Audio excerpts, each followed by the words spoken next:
Hey, I am confirming starting this broadcast early. Parents, I know you always have questions, and hopefully we've got some answers for you. And that's been one of my biggest things that I've been able to help pull out of and weed out of some of the very deep underlying reasons as to why your child might be struggling. We're going to help you uncover some truths. We're going to help you start to understand what might be going on and why you might just have a very loving child that's feelings are being misdirected into a behavior, and help you understand a little bit about sensory. And I know this tends to be a buzzword these days of, oh, they've got sensory processing, or it's a sensory issue, or they're a sensory seeker or a sensory avoider. And we are going to have a little bit of fun with this tonight. But one of the things that I want to help parents understand is that your child's behavior can be easily mistaken to be something that is off-putting, to be something that might be revengeful, something that is controlling. And while they might be, if we just focus on the behavior and we never take a look at the why, we're going to get really stuck there, and we're never going to get to their heart, and we're never going to get to the heart of the reason why they might be acting out, why they might be behaving in a certain way that is fairly undesirable. And a lot of the conversations I have with parents through not only my office, but even friends or other webinars that I do, or teachers that I get to be blessed to do some continuing education for teachers, is really help them understand the reason why a child might be struggling, why a child might be acting out, why a child might be driving you crazy, and why it's often a misdirected behavior. So we're going to have a little bit of fun with this, like I said, and we're going to talk about some sensory issues and what might be mistaken as a behavior. So let me just pop open my slides here and make sure that you and I can see the same slides and you can see me. Bingo, bango. Okay. So this is going to be a short and sweet version of my sensory versus behavior workshop, but we do have some pretty in-depth workshops, and I promise you this isn't going to be as long as my workshop last week when I really got into the weeds of what the perfect storm is. So if you guys had watched that or listened to that, or you've been to a perfect storm workshop, you know that I can really go into depth with the science and the neurology. But today we're going to talk a little bit more just about how a child takes in information. And what I'll talk about is the input equals the output. And what we'll often look at is that output, that behavior, that energy, that attitude, that lack of maybe compassion that might be there with either you or your child. Because sometimes we'll get to that point and we call that a disconnection. That's here a little bit later in the neurology with our perfect storm talk. So what we'll see often in our parenting styles, and regardless of where you were brought up or where you fall in whatever camp you might be with dealing with children, or even sometimes other relationships, people tend to fall in one of these three categories. There is the authoritarian parent that is, do as I say, you better listen to me, I'm going to tell you what to do, don't think for yourself. And they're very direct towards a child. They tell a child what to think, but not really how to think on their own. They are usually like the yelly, screamo parent. And by the way, we all sometimes will cycle through all three of these things to figure out like what really works, what's going on, how's this child going to react. And then we have a more passive or a permissive parent that just says, I don't want to rock the boat. Let him do it. Please don't tell me I have to make a change. Just I'm going to let him make his own decisions. And the very hands-off parent that's non-confrontational, they're not going to rock the boat, as I had mentioned before. And often these two parents, both the I'm going to tell you what to do and the I'm not going to tell you anything to do, or somewhere in between, it's the very much tends to be the easy, hard approach to parenting, where it might seem easy at the time, but long term, it gets harder and harder, and it starts to compound and snowball into other effects of a child not being able to think for themselves, or taking too much liberty and not having any sort of boundaries or limits there. And then we have the proactive parent, the why parent, the get down on your child's level parent, the parent that's constantly trying to figure out what the deeper meaning is to get to the heart of the problem. That way they can figure out how to address the behavior. They're looking at the input, and you are my people. But even if you were raised in these other homes, or you are those parents, or you've cycled through all of these things, this workshop is for you. It really is, because I know that the authoritarian parenting gets exhausting. I know the permissive parent is exhausting, and I know a proactive parent can get exhausting, but this tends to be more of a hard, easy style of parenting. And when you can speak at the heart of a child and at the heart of the problem, which is what chiropractic is all about, you can get down to the heart of the issue and figure out why the behavior is there in the first place. And we're going to look more at the why, which is how I've been my entire life. I know I drove my mom crazy. My mom's probably watching this workshop right now, knowing that I was the why child. I was I'm not going to do it unless I understand it. And I'm still that way as an adult. If you don't give me the why, I don't know what to do next. I can't make a clear decision to say, that makes sense in my time, money, energy, effort that I'm going to have to put into something, compared to just, taking someone for maybe face value. And at times it might be kind of annoying, but for me and my energy, I've got to know why. And that's really where this landed me in pediatric chiropractic, because I had a child that was struggling, and I had to weed out and get down to the bottom of why. And that's how I got on this path. So let's just have a little bit of fun with this sensory thing before we get into more of my story and where I'm at. One of the things that we look at are sensory seeking and sensory avoiding behaviors. And these are behaviors that we're looking at, but we want to look at why they might be there. So let's have a little bit of fun with this. We're looking at, you might be a sensory seeker if. Now, I'm sure you all have these children. You've seen these children. You are these children. You know these children. You have these children in your home or in your classroom. They might be the one-man band that doesn't stop moving. They start making noises. They're singing. They're dancing. They probably hum while they're eating. They're chewing on pencils. They're humming and drumming their feet. They just can't stop moving. Wrestling is a rite of passage for sensory seekers, that they cannot keep their hands to themselves. They often chew on inanimate objects. So your sleeves may look like a shredded mess. Pencil erases are missing. They're chewed up to oblivion. Pen caps are just gnawed off. And wads of paper are just something that's constantly in your mouth, if not being spit across the room. And you are probably a mosh pit junkie, where loud places is your jam. That's where you want to be. Now, you probably do know these kids, the kids that get excited, they can't keep their hands to themselves. Probably right now, if they're your kid and you're taking them to the grocery store, other people, you might be mortified. Other people might be like, why is that kid all over my produce? That's that child. But you could be a sensory avoiding parent, or a sensory avoiding teacher, or have a combination of the two in your family.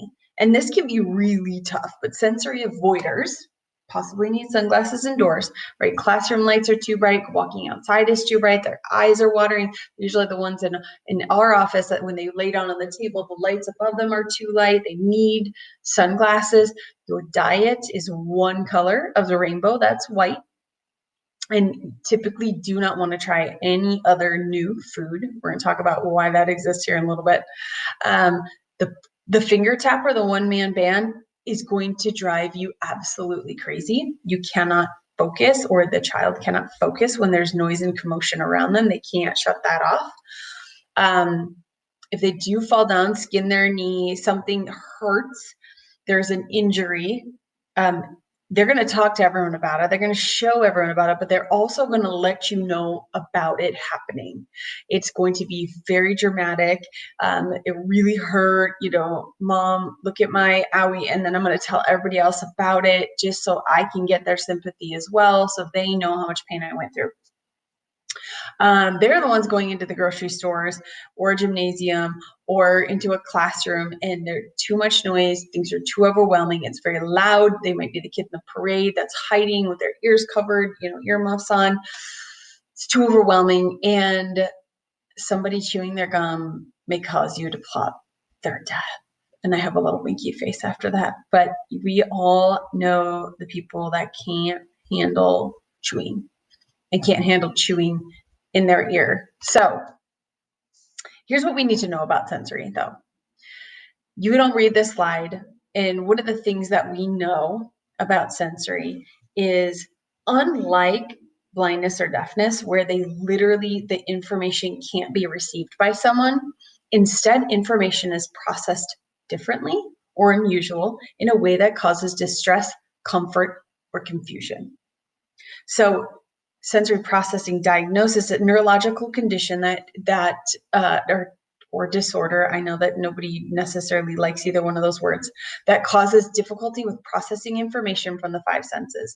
And we do know that there is also a sense of movement, vestibular, that's the balance, and proprioception. So if you've watched any of my webinars before, you know how important movement is. Motor development determines brain development. We look at that with our infants to make sure that their brains are on track.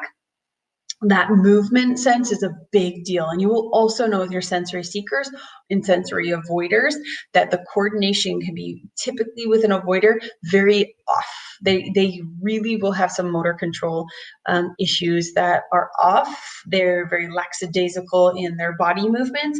And often my sensory seekers are looking for input. That's what they're doing when they are seeking all of those senses. So what I'll sit down and break down for you to be able to start to understand and maybe look back to the why. You're like, okay, I understand that the senses are off. It's causing discomfort. Why might it be there? Because you and I are sitting here in a fairly similar environment. You're probably in front of a computer screen. I'm in front of a computer screen. We're hearing the same information. I'm telling you the information. And you might, I'm excited. I love to share. I love to just scream stuff like this from the rooftops because I want every child to win. I want every child to be heard. I want every child to understand that they're capable of anything, that there's nothing wrong with them, that we need to remove interference from their body so they can do the right thing and they can work appropriately the way that they're designed. But I'm sitting in this environment excited, and you might be sitting in your environment hearing this information, being worried, being anxious, being scared, being, maybe even like confused, like, what is she talking about? We can all take in the same information and be in the same environment and feel very different things. We all live our lives through our nervous system, and everything through all the senses, everything we think, say, do, taste, smell, touch, has to be processed through that nervous system. And how that nervous system is operating is really going to determine how we feel, how our perception of the world is. And we live it through that vitalistic master control system, the nervous system. And its function is to perceive the environment, both external and internal, and coordinate the behavior of all other cells. Behavior of all other cells. This is Dr. Bruce Lipton quote, who I absolutely love and adore. He is a stem cell researcher, a stem cell biologist, I should say, highly awarded. He was one of the guys. He wrote Biology of Belief, but he was also the guy who was figuring out that it was environmental factors that were turning on genes, the genetics guy, not necessarily the genes themselves, but there's environmental conditions that could turn those on, especially for the people that like to have the gene conversation of this is something that's genetic, a sensory issue, a focus issue, behavior issue. While yes, our environment is largely important, for what's going on around us. I'm going to talk about that here in a moment. Really, it's not necessarily the cards that you're dealt, but it's the way that you play that hand, and the way you play your hand can be largely determined by what's going on in and around you and in your environment. And there's stress that can be in your environment. Unfortunately, there's three forms of stress: physical, chemical, and emotional stress, that we're going to take a look at, that will feed this sensory issue when the senses are off. And often kids that are struggling and adults that are struggling with a sensory processing issue, which is probably one of the best diagnosis or best description of what is going on with a lot of us. Really, you've got two modes of operation inside of that nervous system. You've got a fight or flight response. If anybody's heard me talk before, you hear me talk about this a lot. You've got a fight or flight stress response that's innate and inborn, and it's designed to protect you and let you live, let you survive. When that thing's triggered, what happens? Heart rate goes up, blood pressure goes up, all of your senses turn up, because you've got to literally run or fight or freeze from some sort of threat or enemy. Vision, the pupils are dilated, right? The bright lights, hearing, the hearing's turned up, things are too loud. The touch, the sensory, don't touch me, this hurts, the falling down in pain, because the senses have been turned up so high. The blood starts getting shunted from those internal vital organs out to the limbs to fight or flee. And you've seen kids, you've seen people in fight or flight. The difference is that innate inborn response should be very short-lived. Very short-lived. You should handle the threat, turn it back off, go back to balance. And unfortunately, today we have people that are living there. That's high blood pressure, right? That's heart disease, that's stroke. Those autonomic, which is everything on autopilot, right? You can't necessarily help the fight or flight response. Once it's a perpetual cycle that's been stuck in there, will start to be shifted. That autonomic response becomes an automatic response for everything. And nerves that start to fire together, wire together. One of the things we talk about in our office a lot as well is how much neurological development is occurring in a child. And from birth to 3, 1 million new neurological connections are made a second. 1 million new neurological connections are made a second from birth to 3. Then it starts to decelerate to in our 30s and 40s. We're making that many in a year, 1 million new neurological connections in a year. A second to a year. Those brains are rapid fire, right? They are sponges. They're absorbing so much right now. That's why even now, when you say these are unprecedented times, but right now what our bodies are going through is a lot of stress. And the difference right now is that we have not been able to get our bodies to not only not feel the stress, but decipher the stress. And that causes anxiety. Stress is usually a known fear. Anxiety is an unknown fear. And right now, a lot of us are getting stuck in that anxiety cycle, which still triggers that fight or flight response. And people are pretty heightened right now. Stress is high. People are reactive when you're in fight or flight. I often give this example of the flipping the lid, where many of you have probably seen me do this before, but when your fight or flight response goes off, your lid is flipped. Your lid is your prefrontal cortex. It's an organized, calm, rational thought, creative thought, higher brain center up here. The hindbrain, when your lid is flipped, is your amygdala. That's your fight or flight. That is your emotional, reactive, impulsive part of your brain. And when that takes over, and that is the guy that's reacting to everything, it's not usually very kind. It's typically lacking empathy and compassion and rationalization. There's a lot of often anger and energy that's being put out in this.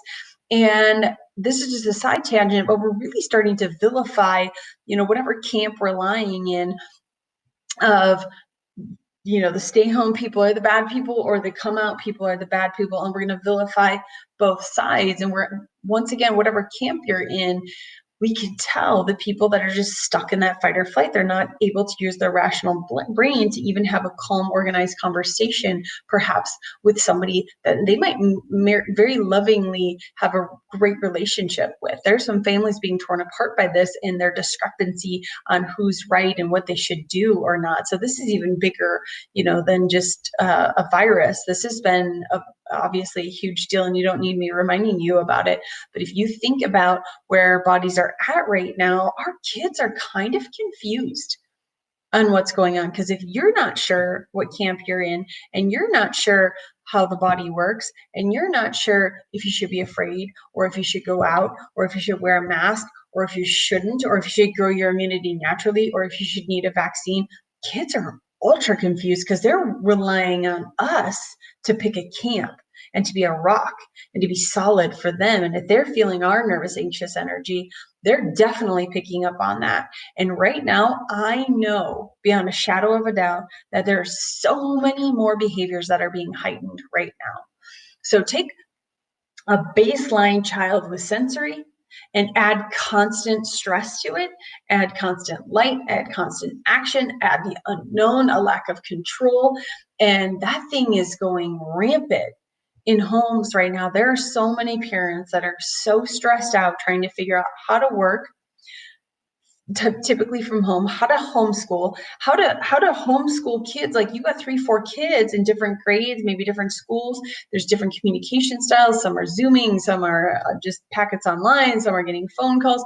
There's a lot of stress right now. And what we'll see is behaviors. And even in my own kids, their life is so different right now. And regardless if any person here has a sensory processing issue or not, the way our brains are taking in information right now is different from the day before. Our environments have been drastically different. Our schedules have been drastically different than before. This is often like the school's out for the summer and we just kind of are the permissive parent, right? Like, go have at them. And by the end of summer, our parents are like, oh, I can't wait to go back to school. Well, right now that's occurring, but there's supposed to be structure there as well. And some parents that were maybe permissive are turning into authoritarian, and maybe authoritarian have kind of like flipped the switch and they're permissive, and the kids are caught in between. I mean, my own kid wanted to pack his backpack and run away because he doesn't want to do any more Zoom calls. It's been that unusual for him and that uncommon for him and that uncomfortable for him that he would think that. He's 6 years old. I mean, sounds good. Pack your bag. I don't want to do the Zoom calls anymore. But this is tough. And even a healthy child is having a problem processing the stress that's there. Now, you've got a child that already has been stuck in that fight or flight. It already can't handle what's going on around them. And we add in a whole new uncomfortable situation to them, an unknown situation to them. And maybe if you aren't in, you don't have a solid foundation that you're in your belief cycle, or you might be even questioning your beliefs right now and where you're at, that kid's, it's going to be tough. They're going to be really confused. And here's one of the bigger things that we've known for a really long time is that kids with sensory are also lacking a brake pedal. So if there's a fight or flight response, that second mode is the brake pedal mode. That's gas. Here's brakes. Here's calm. Here's healing. Here's repairing. That is called your parasympathetic nervous system. And we have known, here's a research study that's been out since 2015, I believe, that took a look at children with sensory and took a look at their heart rate variability. Now, we run this in our office to see, okay, is your body in a state of fight or flight stress, emulating sympathetic internally at rest? Or is it possibly the reverse, stuck in parasympathetic, trying to heal and repair and play catch up, growth, while it should be awake and alive? This study has been even monumental for more people like OTs, chiropractors, people that take a look and evaluate that sympathetic nervous system and say, okay, this child can't process information right. He's stuck in fight or flight. We knew that. We knew that the brake pedals were off, and we knew that we could change that naturally with our hands through chiropractic adjustments. I know you're listening to a chiropractor who is saying, okay, what's going on? Why is a chiropractor talking about sensory? We've got a house, an entire office, home full of sensory kids. And we understand that one of the most restricted parts in the body is typically the upper cervical spine where the vagus nerve lies. That's the brake pedal that's responsible for running the autonomic nervous system and running the healing and repairing and taking over from a shift from fight or flight into heal and repair and finding balance in the middle. And we are able to run those scans in our office to be able to check and measure what's going on inside of the system to know, look, this kid really is stuck in fight or flight. This kid really is having a hard time rationalizing. This kid's not going to, when that amygdala is running the show with reactive and impulsive, be able to engage that prefrontal cortex to the degree that we really want it to. Now, we know the prefrontal cortex isn't fully developed, especially in men, until mid to later 20s. Now we're figuring out. We knew it was later into the 20s. Now some are even saying 28, 26, 27, 28 years old before that is fully developed. That's a pretty big deal, you guys. When we already can't fully engage it, it's not fully developed. We want that thing locked and secured. And we've known through chiropractic adjustments and the research that they've done that when they hook a baby up or they hook a child up or they hook an adult up to all the electrodes and they want to know what is changing when a chiropractic adjustment is delivered. And they found out it's the prefrontal cortex. It's the N30 wave, if you care about that. That is where the communication is starting to clear up between the brain and the body, and the brake pedals are starting to be put on because the prefrontal cortex can re-engage and inhibit this fight or flight response from eliciting so quickly and so rapidly and being neurologically patterned to be stuck in fight or flight, and use that as our primary mechanism of communication, of defense, of taking control of our behavior. And we all know if we see a child who's all on out fight or flight, having a complete hysterical meltdown, upset, angry, you aren't going to be able to have a rational conversation with that child. You aren't going to be able to authoritarian style yell at them and think that you better stop that behavior right now and listen to me. It's not going to happen. They can't process that information. They might even need to be held. They might need to be hugged. They need to be down on their level. They are going to need you to use your compassionate side of your brain and say, I understand. I can see that you're upset. Let them work through it. Let them know that you can relate to them, that you understand that they're upset. When you've calmed down, I want to talk to you about it. It looks like you need a hug. Let's take a moment to get away from the rest of the sensory. The last thing you want to do is add more sensory information to that child, whether it's bright lights, loud noises, yelling, more people.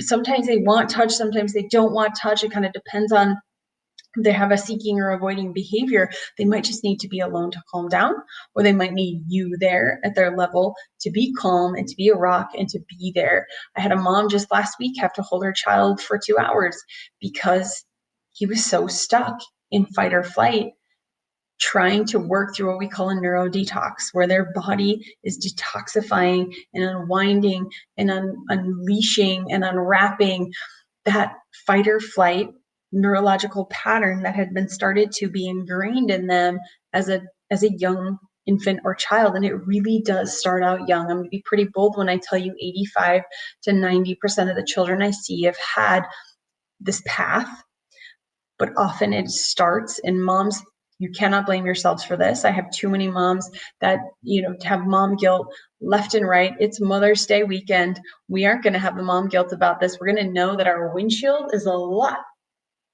bigger than our rear view mirror, that we can take a peek at and say, that's where it came from. That's where I've been, but here's where we're going. Because there's light at the end of the tunnel, and the light can be bright. The light, it can actually be magical, because your body is designed to self-heal. It's designed to self-regulate. It's designed to repair. It's still making new neurological connections every single day. And there's not enough people that fully understand that you can empower your body, you can take over your health, you can be in control. We don't have to be victims, that our bodies are magnificent at healing.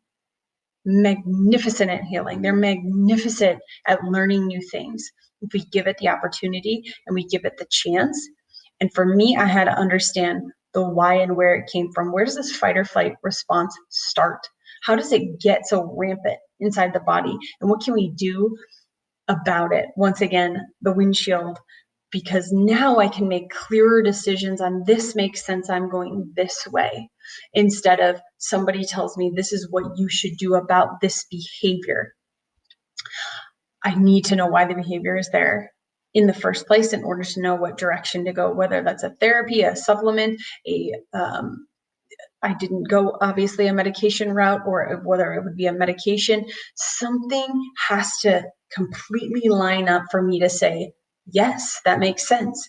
And you might think I might be an analytical person. I'm not. I'm usually pretty sporadic when I have the why.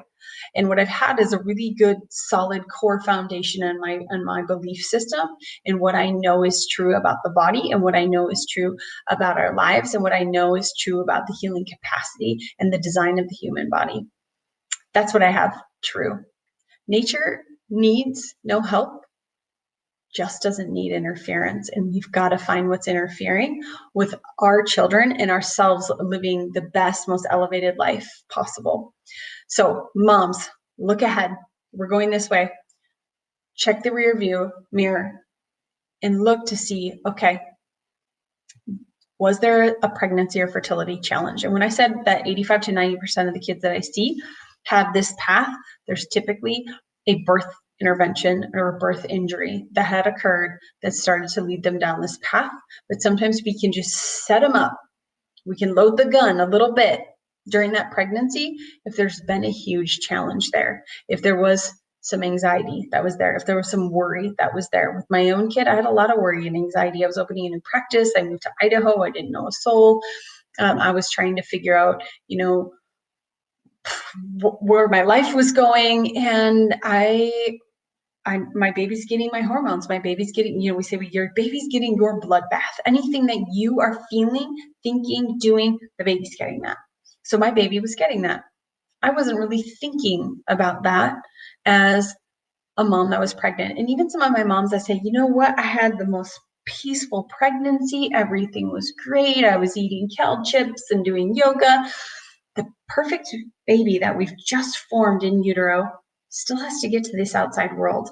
And what happens between uterus and the outside world can make a huge difference in that child's health. And I'm going to show you a quick video on what I'm talking about here in a moment, because I didn't look at this as a chiropractor as something that could cause an injury. I really didn't know. I didn't have the research. I didn't have the advanced training. I didn't understand the neurology and what was going on and how the brain got input and how how the brain got the information. The senses have to be taken in through your nervous system in order to reach the brain. The brain's got to get the information somewhere. And then when you heard me say before, input equals output, that's when you start to understand the brain's taking in information from the environment, external and internal, and trying to do the best it can with what it has to process the information. We saw the function of the nervous system is to perceive the environment and coordinate the behavior of all other cells. It's got to get it from somewhere. And often that birth intervention will really play a huge toll into what's going on with the baby. And if we start to see that, if there's a stressed pregnancy, a stressed birth, there's often a stressed baby that's colicky, difficult to nurse, has reflux, that turns into a stressed toddler. They get the first ear infection, the tubes can't drain, right? They've got to get antibiotics or ear tubes. They're formula fed, possibly because they couldn't nurse their latch. You didn't know they had a dairy allergy. Then they've got constipation, they've got eczema, they've got allergies. You're trying to figure out what else is going on. Their terrible twos has led into the terrible threes.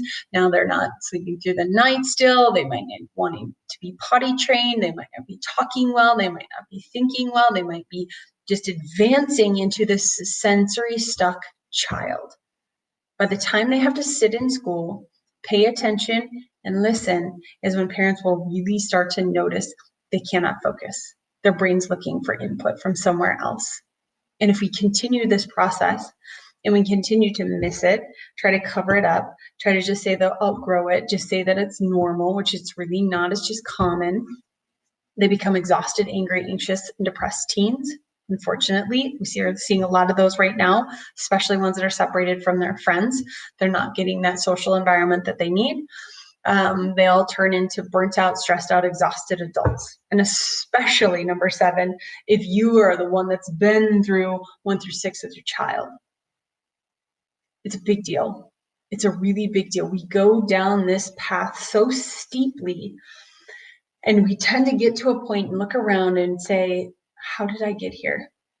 I'm so far out so far outside of my values. I'm so far outside of what I thought my family would be like. How did I get here?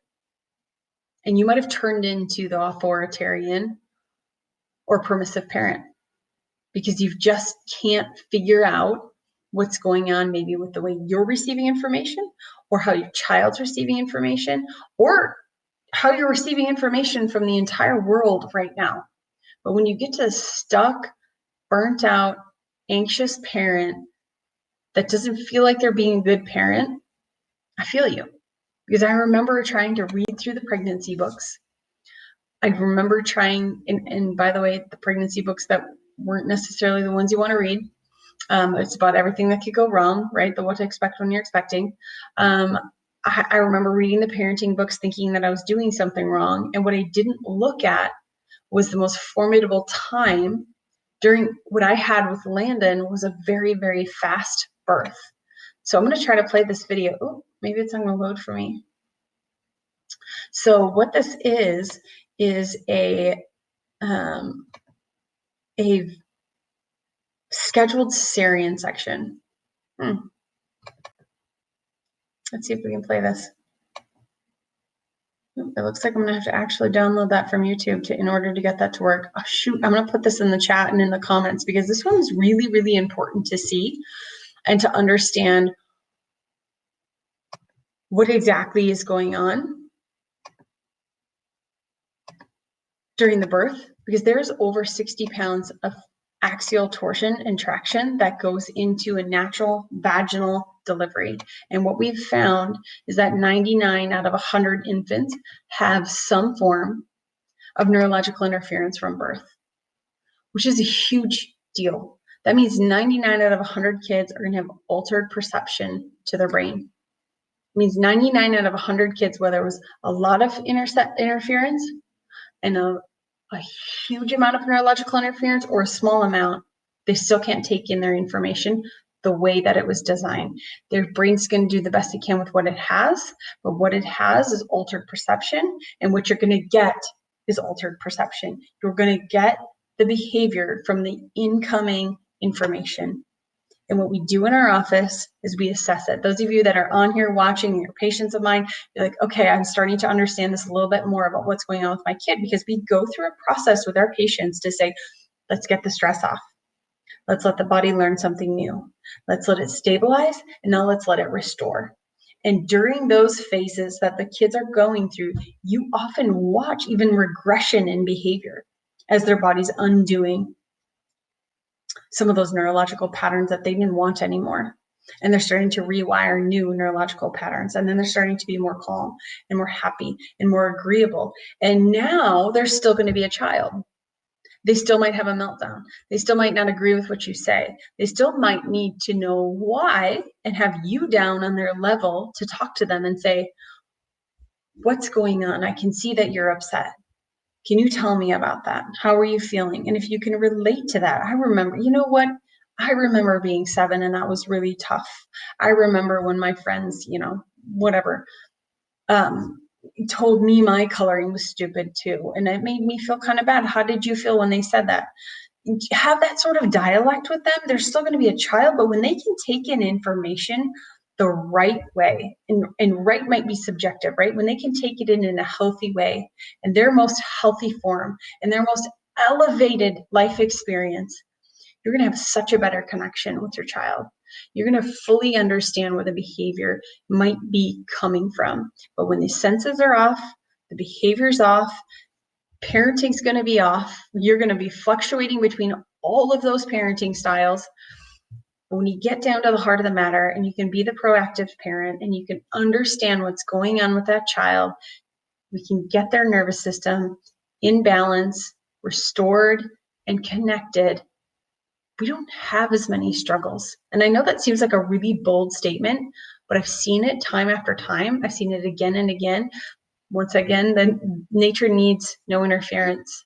It needs no help. It just needs no interference. When that brain and body is fully connected, when the brain gets the information that it needs, clear, concise communication arises to that brain, our life is a lot better. Our body works a lot better. Exercise is a lot easier. Sleep is deeper. Emotions are felt more easily. Our energy is better. We're more connected. Our emotions are more connected. Our immune system works better. Our digestive system works better. Our reproductive system works better. It all works better, and it's all on the basis of your body's design to self-heal, designed to self-regulate. It's designed to be healthy. And if you want to know if your child is dealing with a neurological interference, we call it a subluxation as chiropractors, and a sensory issue. It's when senses are stuck on. When you think of neurological interference in our office, you're thinking of the senses being altered and that stress response being stuck on. If you want to know, get your kid in for a scan. Get yourself in for a scan. We have special webinar pricing. Normally, if someone comes into my office off of the streets, it's $189 to have a neurological scan, to get a report with the doctor to say, here's the plan. And then we move forward from there. If there's a very complicated case, and we do see a lot of those, it's $300. And tonight for this webinar, you're going to click on the button below, reserve your ticket now, pay the $100, which is a gift from me to you to say, I want you to have a better life. I want you to have a better life expression. I want your family to live a more elevated life. I want you to take the power back. I want your bodies to work better to the best of their capability. I don't know what your potential is. I don't know what your child's potential is, but it probably, more than likely, isn't where you're at right now, and I want you to have it. I want there to be more peace in the home. I want there to be more peace in your heart, peace in your relationship with your spouse and with your child, with your loved ones, with anybody, coworkers, wherever you are, because I know when there's a more peaceful world, when there's more peaceful people, there's a more peaceful world, and I am all about that. I am all about people living healthy, happy, elevated life. I hope to see you very soon.